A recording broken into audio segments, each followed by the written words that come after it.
Within 24 hours of the Turkey earthquake, we were actually able to get a plane in. We were able to get a plane in, first with our rescue team. We were able to very rapidly set up a hospital, field hospital there. If there's चाहता हूं कि अगर भारत चाहता है कि Bharat top पे पहुंचे, दुनिया बोले कि हां ये सुपर पावर है, ये हिंदुइज्म की, सनातन धर्म की एक फिलॉसफी है, वासुदेव कुटुंबकम, तो हमें कम से कम अपनी फिलॉसफी तो माननी पड़ेगी। World looks up to India. आपसे उम्मीदें हैं लोगों को, और जो मददगार होता है ना, उसी से तो उम्मीदें होती हैं। जो निठल्ला होता है जैसे पड़ोस वाले, उनको कौन पूछता है यार। मुझे बताएं कि तुर्की एक इस्लामिक कंट्री, वहाँ के लोग अपने घरों की छतों पर इंडिया का झंडा लहरा रहे हैं, और ये आज ऐसा पहली दफा देखने को नहीं मिला। आपको याद होगा जब यूक्रेन और रशिया के दरमियान वॉर थी, तो यूक्रेन में फंसे हुए मुसलमान स्टूडेंट ने वहाँ से निकलने के लिए इंडिया का फ्लैग, जब हम बातें नरेंद्र मोदी को करते हैं, वो चाय बेचने वाले, देखे ना, अच्छा टाइम तो आता है, वो चाय बेचने वाला हम उसे कहते थे, लेकिन चाय बेचने वाले ने मुल्क को जो है अपने, वो दुनिया की चौथी बड़ी इकोनॉमी बना दी। ये इंडियन ही को क्यों अप्रिशिएट किया जा रहा है, और दुनिया का मीडिया इंडिया इंडिया ही क्यों दिखा रहा है? पाकिस्तानी जो कर रहे हैं वो क्यों नहीं मीडिया के ऊपर आ?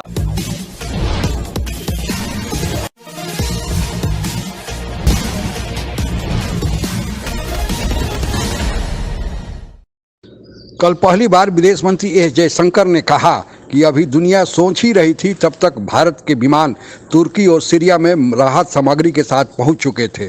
तुर्की को मदद को लेकर भारत में ही आवाज़ें उठाई जा रही हैं, लेकिन यह हमारी सनातनी परंपरा रही है कि हम मदद के समय मदद करते हैं, और जब दुश्मनी का समय आता है तो उससे ही निपट लेते हैं।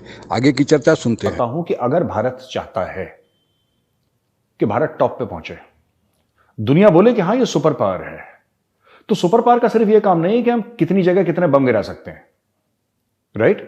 सुपर पावर का यह भी मतलब है कि जब दुनिया परेशानी में हो तो आप अपना हाथ बढ़ाते हैं, जैसे बड़ा भाई। अगर इंडिया बोलता है कि इंडिया कहता है, जैसे मोदी जी अक्सर कहते हैं, वासुदेव कुटुंबकम, एक हमारी फिलॉसफी है, the entire world is a family, ये हमारी एक फिलॉसफी है, हिंदुइज्म की, सनातन धर्म की एक फिलॉसफी है, वासुदेव कुटुंबकम, तो हमें कम से कम अपनी फिलॉसफी तो माननी पड़ेगी, ठीक है। And this is our duty also.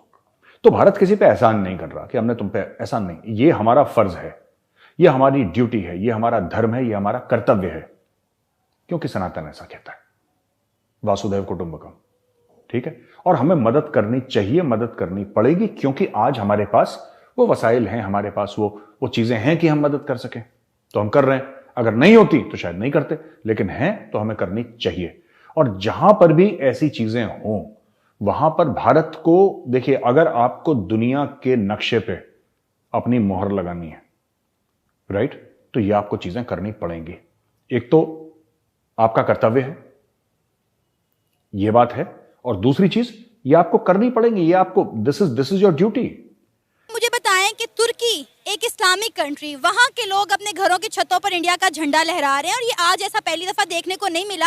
आपको याद होगा जब यूक्रेन और रशिया के दरमियान वॉर थी, तो यूक्रेन में फंसे हुए मुसलमान स्टूडेंट ने वहाँ से निकलने के लिए इंडिया का फ्लैग यूज किया था, और ये खबर बहुत ज्यादा वायरल हुई थी कि पाकिस्तानी स्टूडेंट जो है वो इंडिया का झंडा इस्तेमाल करते हुए अपनी जानें वहाँ से बचा कर निकले। यानी आप सोच सकते हैं कि इंडिया के झंडे की, इंडिया के पासपोर्ट की कितनी वैल्यू है। ये वैल्यूज ऐसी क्रिएट होती है ना, वैल्यूज तब क्रिएट होती हैं जब आप काम करते हैं, जब आप अपनी इकोनॉमी को बेहतर करते हैं, ना सिर्फ आप इधर आके खोखले नारे लगाते हैं और लोगों को ढकोसले देते हैं, ऐसे नहीं। उन्होंने अपनी वैल्यूज क्रिएट की हैं। उनकी जो इंडस्ट्री है वो इस वक्त दुनिया की, इंडिया जो है चौथी बड़ी मीशत है। वो कैसे बनी है? वो इसी तरह से बनी है क्योंकि उन्होंने काम किया। उन्होंने ये नहीं किया कि इल्ज़ाम लगाए एक दूसरे पे। उनके भी करप्ट होंगे हुक्मरान, उनको भी एक राहुल गांधी के नाम का जो इमरान खान मिल गया हुआ है, तो हमें भी एक इमरान खान मिला था, लेकिन बात यह है कि वो अपने मुल्क के साथ तो सिंसियर है ना। यहाँ पर तो एक तरफ आटे बात, जब हम बातें नरेंद्र मोदी को करते हैं, वो चाय बेचने वाले, देखे ना, अच्छा टाइम तो आता है, वो चाय बेचने वाला हम उसे कहते थे, लेकिन चाय बेचने वाले ने मुल्क को जो है अपने, वो दुनिया की चौथी बड़ी इकोनॉमी बना दी एक चाय बेचने वाले ने। और यहाँ पर ऑक्सफोर्ड यूनिवर्सिटी, हार्वर्ड यूनिवर्सिटी और वो जिनका मुझे पता नहीं कितने बड़े बड़े नाम है यूनिवर्सिटीज़ के, वहाँ से पढ़कर आने वालों ने मुल्क को जो है वो सबको जो है चाय पीने के काबिल नहीं छोड़ा हुआ। World looks up to India. आपसे उम्मीदें हैं लोगों को, और जो मददगार होता है ना, उसी से तो उम्मीदें होती हैं। जो निठल्ला होता है जैसे पड़ोस वाले, उनको कौन पूछता है यार? उनमें ना कैपेबिलिटी है, ना उनमें नियत है। उनमें नियत भी तो नहीं है ना। फुकरे हैं अलग चीज है, भिखारी हैं अलग चीज है, नियत भी तो नहीं है बगल वालों में। तो जब आपके पास सब कुछ है ऊपर वाले का दिया हुआ, आपके पास नियत है तो फिर आप करिए, लोग आपसे एक्सपेक्ट करते हैं। सर आपको पता है कि तुर्की और सीरिया में ज़ल्ज़ले की वजह से काफ़ी लोग जो हैं वो अपनी ज़िंदगी की बाजी हार चुके हैं, जो अमवात हैं वो हज़ारों तक पहुंच चुकी हैं। इस वक्त सबसे ज़्यादा जिस मुल्क ने उनकी मदद की है वो इंडिया है। तुर्की के लोग इंडिया के प्राइम मिनिस्टर नरेंद्र मोदी का, इंडियन आर्मी का और इंडिया की आवाम का शुक्रिया अदा कर रहे हैं, यहाँ तक कि वो अपनी घरों की छत पर चढ़कर इंडिया का झंडा यानी कि तिरंगा लहरा रहे हैं और इंडिया का शुक्रिया अदा करें। क्या कहेंगे आप? नहीं, मैं इस पे यही कहूँगा कि हमें भी, क्योंकि तुर्की हमारा दोस्त मुल्क है और हमें भी बढ़ चढ़ के हिस्सा लेना चाहिए था। इंडिया की तरफ से अगर ये जेस्चर आया तो which is very positive and appreciated. ज़रूरी नहीं है कि वो हमारा एक एनिमी है और हमारा नेबर कंट्री है जिसके साथ हमारी एक वॉर चलती रहती है, लेकिन जहाँ पे अगर अच्छा काम हो रहा है तो डेफिनेटली उसको अप्रिशिएट करना चाहिए था। वो इंडिया है या वो कोई भी है, लोग अच्छे बुरे हर जगह होते हैं, लेकिन जहाँ तक as far as Pakistan country is concern तो पाकिस्तान को भी आगे बढ़ना चाहिए था, अपने कदम बढ़ाने चाहिए थे पॉजिटिविटी की तरफ। लेकिन अगर ये नहीं हुआ या ऐसा कुछ जेस्चर तुर्की को नहीं फील हुआ तो which is very disappointed. Sir तुर्की ने तो हमारे प्राइम मिनिस्टर को वहाँ पर विजिट के लिए जाने से भी मना कर दिया है, हम क्या कुछ कर सकते थे उसके बाद? मेरा ख्याल है वो विजिट, आई डोंट नो कि उनका विजिट का क्या पर्पस जो है तिरंगा जो उनका झंडा है वो लहराया गया है इस चीज़ को लेते हुए। बहैसियत पाकिस्तानी आपको नहीं लगता कि हमें मतलब आगे बढ़ चढ़ कर मदद करनी चाहिए थी?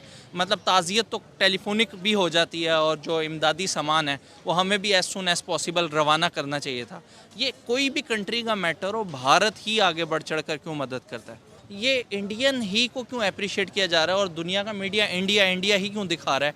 पाकिस्तानी जो कर रहे हैं वो क्यों नहीं मीडिया के ऊपर? ये हमारे जो इकोनॉमिक पॉलिसीज़ बनाने वाले लोग हैं उनका फेलियर है यार।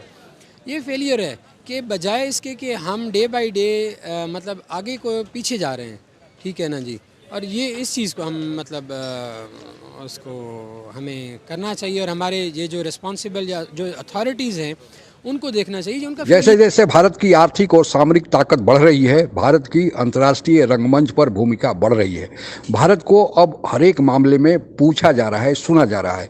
रूस यूक्रेन युद्ध में जैसा कि आप लोगों को पता ही होगा कि सबकी निगाहें भारत पर ही टिकी हुई हैं, क्योंकि भारत ही मध्यस्थता कर सकता है।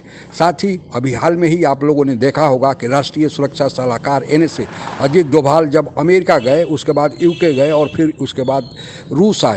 हालांकि रूस और अमेरिका दोनों विरोधी गुट हैं, लेकिन उन्होंने एक साथ तीनों देशों की यात्राएं की और यहाँ तक कि UK में वहाँ के प्रधानमंत्री ऋषि सुनक और रूस में राष्ट्रपति पुतिन अजीत डोभाल से मिले, जबकि प्रोटोकॉल के अनुसार राष्ट्राध्यक्ष के साथ राष्ट्राध्यक्ष ही मिलता है, लेकिन अजीत डोभाल से ये दोनों लोग मिले।